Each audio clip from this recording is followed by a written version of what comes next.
Hey everyone, my name is Lorrell and thank you for joining us as we kick off Disability Rights in Black 2020.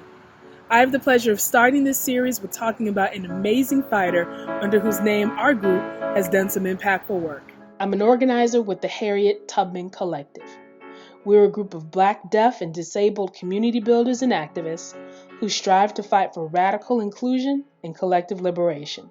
We purpose ourselves to challenge the limitations of both the mainstream disability rights and current Black liberation movements. We chose to do this work in recognition and honor of what Harriet Tubman was able to achieve under the most life-threatening and hostile circumstances. Ms. Tubman was a woman with disabilities that affected her throughout her life. She defied her conditions of enslavement and bravely and selflessly fought to free others many times over. In doing so, she made herself an enemy and fugitive of the American government.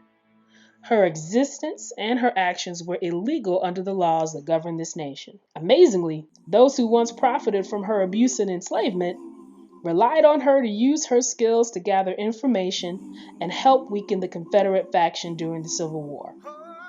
Afterwards, she still had to continue to fight for the proper recognition and financial compensation of her actions for the United States. She went from one system of economic exploitation, chattel slavery, to another, capitalism. Despite that injustice at the hands of the United States, Ms. Tubman still worked in the service of her remaining family members and others in her community. She did this despite continuing health issues of her own. In 1913, Ms. Tubman died of pneumonia. Her influence on people who continued to fight with her as their inspiration is proof of her strong legacy, which is not easily matched. We all feel the honor of doing this ongoing justice work in Ms. Tubman's name.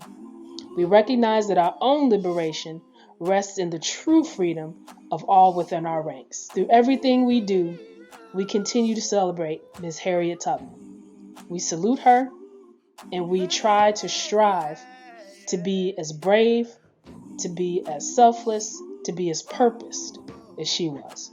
We all feel the honor of doing this ongoing work in Ms. Tubman's name, recognizing that the key to liberation and freedom for all within our ranks rests in us being active and fighting for that liberation. #Disability Rights in Black. Happy Black History Month.